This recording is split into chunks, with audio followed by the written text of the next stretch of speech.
Welcome, everybody, to a special edition of All In with Art Stapleton, a New York Giants podcast brought to you by NorthJersey.com and The Record. And if you're wondering, I am not at 1925 Giants Drive in East Rutherford today, shadow of MetLife Stadium. I am across the river at the Marriott Marquis, Times Square.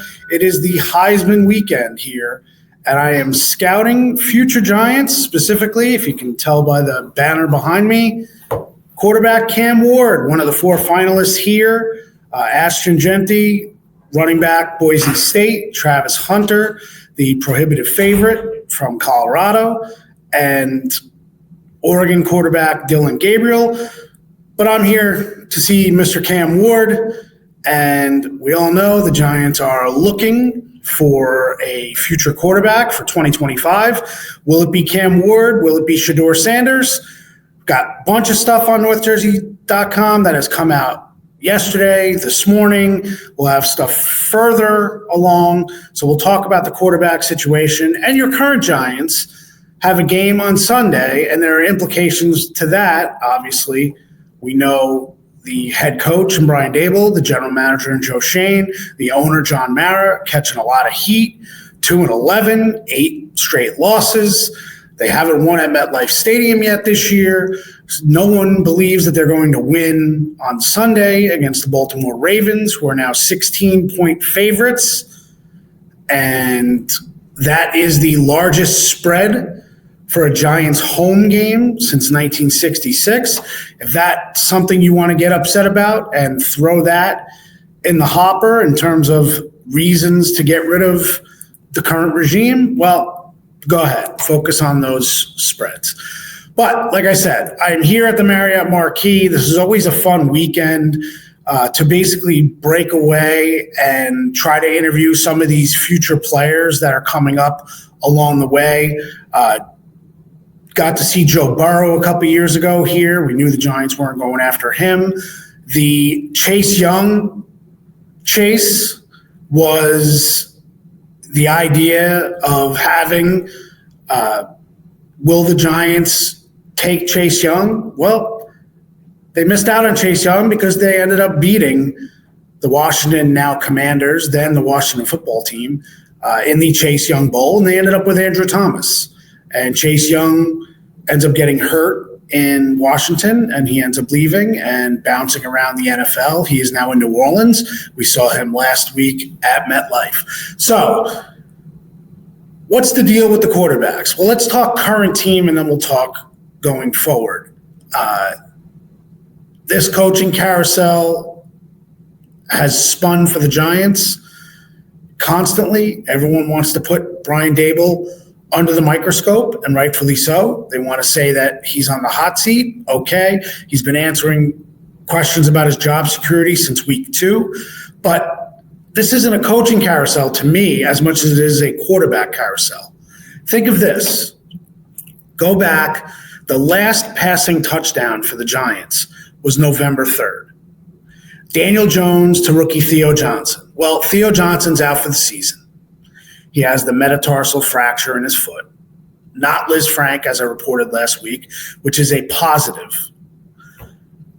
And Daniel Jones, since then, has been benched and waived at his request. He's now on the practice squad in Minnesota. Tommy DeVito started a game against Tampa Bay. The Giants really were blown out in that game against the Bucs. Then DeVito hurts his forearm late in that game. So on a short week going into Thanksgiving, Drew Lock takes over as the starter. Drew Lock plays in Dallas, has his high points, certainly has his low points. The fumble coming out of the half, and then obviously that pick 6 that he had on the screen pass to, I believe it was Devin Singletary at the time. Then Drew Lock stays the quarterback last week going into the game against New Orleans.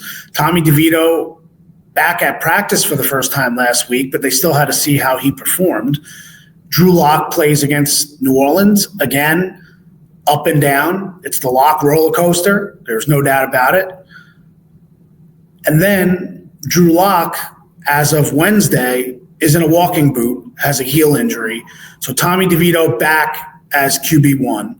Tim Boyle, who was signed to the practice squad, then to the active roster, then waived last weekend, is now back on the practice squad and is in line to be quarterback 2 on Sunday against the Ravens.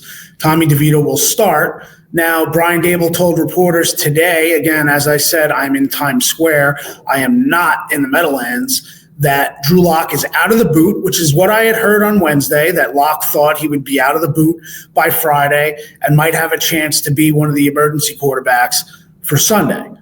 We'll see what happens. So those are the situations with the current quarterbacks for the Giants.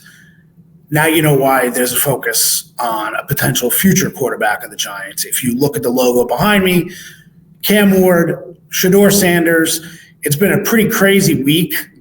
And I have done as much as I can to kind of set the groundwork for you. Again, I understand we don't know for sure, for certain, that Joe Schoen and Brian Dable and the current regime for the Giants will be here moving into 2025. So they might not be the ones making those decisions. John Mara said back in October that he believes in the process and what they have in place, but you finish 2-15. If things go from bad to worse to ugly, who knows what's going to happen? I still believe that Brian Dable and Joe Schoen will be back, and the current personnel and scouting departments will be back. Will there be changes? We'll have to see. But when you have a season the way they did, this is a hold up the mirror kind of season. What are you doing right? What are you doing wrong? Fix it. But do you truly not believe in the messaging and what this regime is bringing forward? I know some of you are already done. That's it. It's over.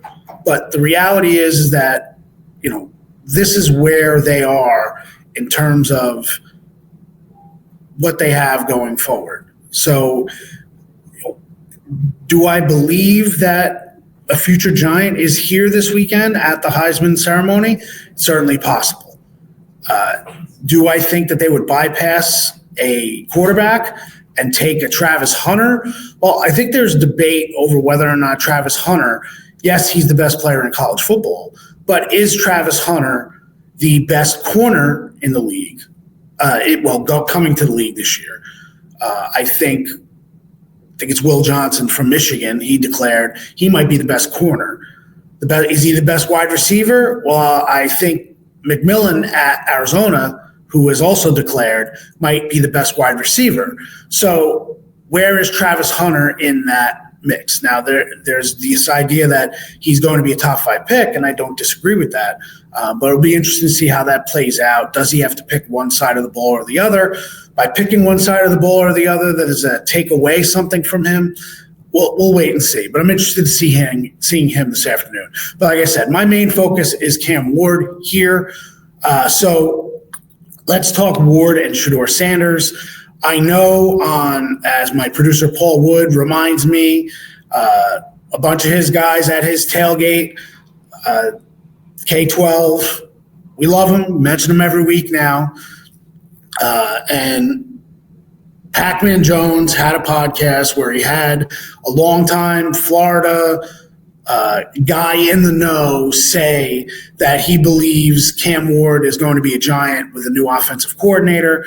You can make that prediction, but I don't think that's determined yet. Like I said, we don't even know if Joe Schoen will be the general manager picking the player. So how do you say that? How can you make that prediction? Predictions are what they are.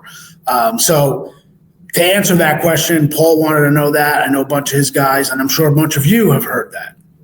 There's another video that surfaced this week, actually last weekend, which was Deion Sanders with Antonio Pierce, and Deion Sanders telling Antonio Pierce in front of a crowd, you got to draft my Sanders boys, basically, those Sanders boys, meaning Shedeur and Shiloh, his brother, who is defensive back. Well, a couple things. Timing is everything, right? This video was from February, according to Deion Sanders. It was recorded at a function at the Super Bowl, which was in Las Vegas. So the circumstances that are now, with the Raiders being 1, the Giants being 2, being talked about with Shedeur and Cam Ward and all this stuff, they videoed that back in February. And yes, could Shedeur and Deion want the Raiders over the Giants? It's possible. But I put that timing in play here with this current situation. And I don't think Deion Sanders will be as overt as to want to already gear his son towards a certain team. We'll see. We'll see what happens. So this week in New York, I think it's kind of ironic that we start talking about the quarterbacks and this draft, and Shedeur Sanders and Cam Ward are both in the Big Apple this week. Now, Shedeur Sanders was at the Knicks game at the Garden on Wednesday night. He was sitting courtside. They showed him on the big screen, got a huge ovation. Look, make no mistake. Shedeur Sanders or Cam Ward, if one of those two ends up as the quarterback of the Giants for next year, they're going to be beloved in this city. Look what they're coming into. There will be a lot of people who just love the idea of them coming here. Now, obviously, the challenge is a lot more, but that's where we're at. So Shedeur was here Wednesday, gets a huge ovation at the Garden. There's nothing like that. You get flashed up. Let's remember back in 2022, Joe Shane and Brian Dable being on at Ranger games and the ovations they got. Doesn't necessarily speak to the confidence in a fan base, but it speaks to just the idea of New York. So if you haven't caught the story that I put out yesterday on NorthJersey.com, it looked at all the four quarterbacks, and I reached out to my guys, the guys I respect who do this stuff for a living. You know, I watch college football, but I tweeted this. I'm a fan. I'm not covering college football the way I do the NFL. So I'm not breaking down these players the way certain other guys do. So I reached out to Jordan Reed from ESPN, Emory Hunt from CBS Sports, and Dane Brugler from The Athletic. Those three guys I respect a lot, and I think they don't follow the same path. So I think differing opinions is always a good thing. Emory is usually kind of off the beaten path a little bit, similar to the way Chris Sims attacks his evaluation. Emory is a leader, not a follower. You know, he's not following the sheep. If they go this way, if he believes to go that way, he's going that way. So I think that's also very interesting to add that perspective to it. So I had a big story about the quarterbacks and the Giants' quest as it begins. Cam Ward, Shedeur Sanders, and then I mentioned two underclassmen who have yet to declare for the draft, Jalen Milroe from Alabama and Drew Aller from Penn State. So let's talk about them a little bit. The idea of Cam versus Shedeur. Now, the way Jordan Reed put it, which I can completely understand, he said that Shedeur has the higher floor, but Cam has the higher ceiling. So if you're going to take a home run swing in the top two of the draft, you want an opportunity to get a top 5 quarterback in the NFL, a guy who will grow into that.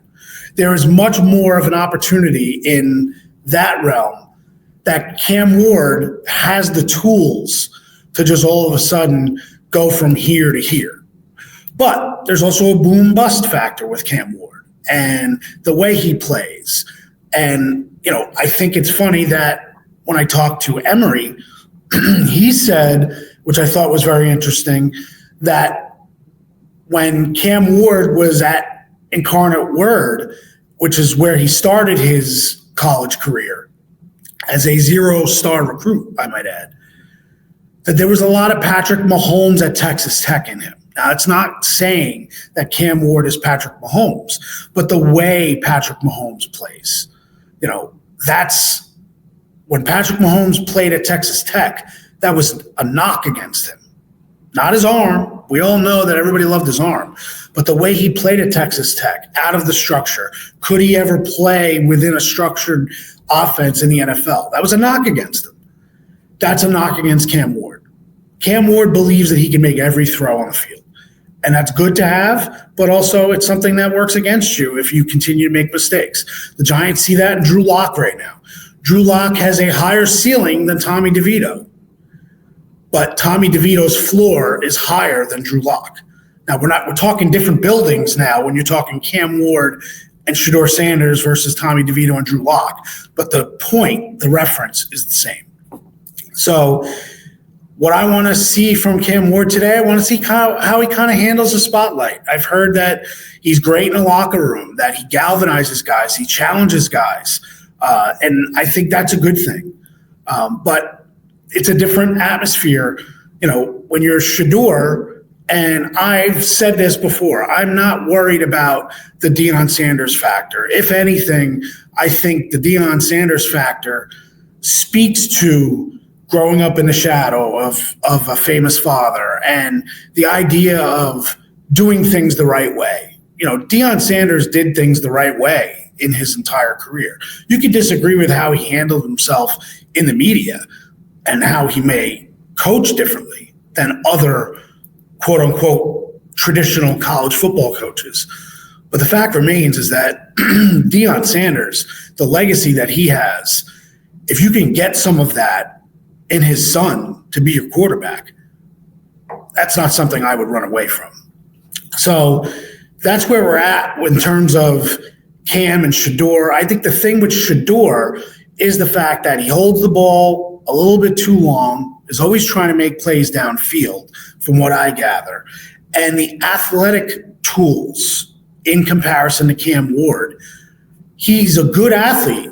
It's not that he's a statue, but he could actually, you're not blown away by this throw or that throw. And I think that's why his ceiling might not be as high. Now, what does that mean? It doesn't mean anything, really, because I've heard the Joe Burrow aspect of it. Now, Joe Burrow, the thing he has it, and there's no denying it. So if Shedeur can bring that and play within a system, you know what? He has enough arm to wow people. But those are kind of the differences. You've got the toolsy player in Cam Ward, the walk off the bus, and that guy just stands out, versus Shedeur Sanders, who kind of has that resume and can play, hasn't really played with a running game in his career, neither has Cam. So that's kind of where the quarterbacks stack. Joe Shane and his lieutenants, Tim McDonald and Brandon Brown and Dennis Hickey and Jesse Armstead have spent time everywhere, but they've spent time in Colorado and Miami watching those two guys. The two other guys before we drop out of here to watch, I mentioned Drew Aller and Jalen Milroe. I'll take Milroe first.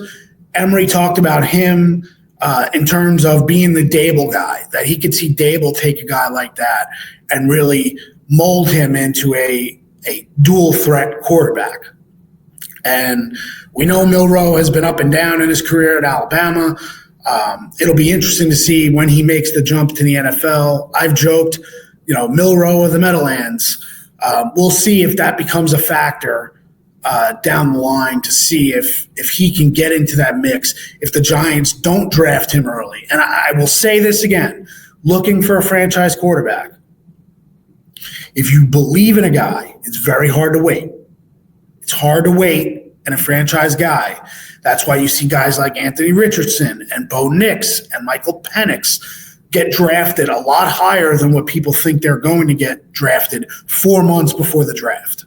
I think Richardson went 3rd, Bo Nix went 12, Penix went 8, and then J.J. McCarthy went 11. You can't sit back and wait. It's very hard to sit back and wait. Yeah, sure, it happens. It happens. Guys drop. No one can still appreciate why Lamar Jackson went where he went, and he received the knocks that he received. But that's either here nor there. The last guy I'll mention, and I'll go to Dane Brugler, who kind of brought this up to me, which I think is very interesting.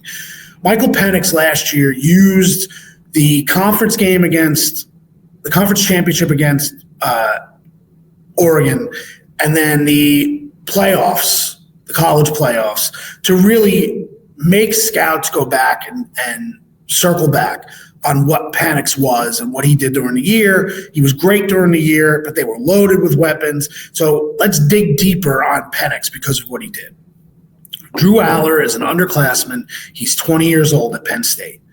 Last year was not impressive, but was very young, 19 years old at Penn State. We know Penn State has the can't win the big game tag attached to James Franklin, and that's just the way it is.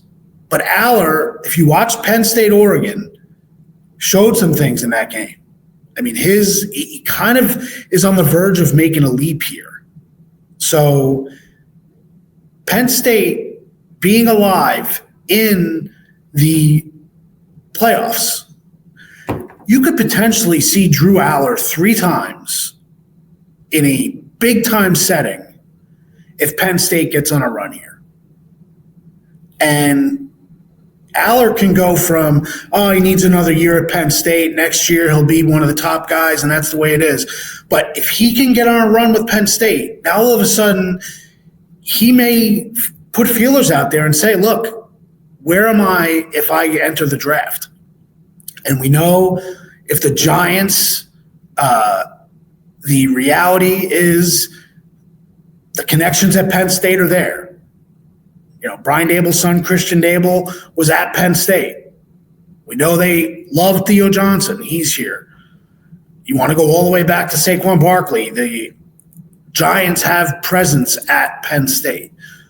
So they won't be surprised by Drew Aller. It wouldn't surprise me if they've already done their homework there and they have their feelings as to where he sits. So those are my 4. I know there are more. Garrett Nussmeier going back to LSU. So that's not an option. And, before we get out of here, Paul makes a good point. The Bill Belichick, he's coming back to the Giants. He's coming back to the Giants. You didn't see that one coming, did you? University of North Carolina, that was my dream school back when I was in high school because of the basketball team. Loved Jordan, loved Jeff Lebo. Yes, Jeff Lebo. King Rice. I mean, those teams, Rick Fox, those teams, I loved it. Dean Smith. I was a North Carolina kid, Carolina Blue. Bill Belichick goes to North Carolina. And in a story the other day, it was talked about that, were the Giants an option for Belichick? And the idea of, Belichick felt as though it would be too much of a rebuild, and he believes that Dable should come back.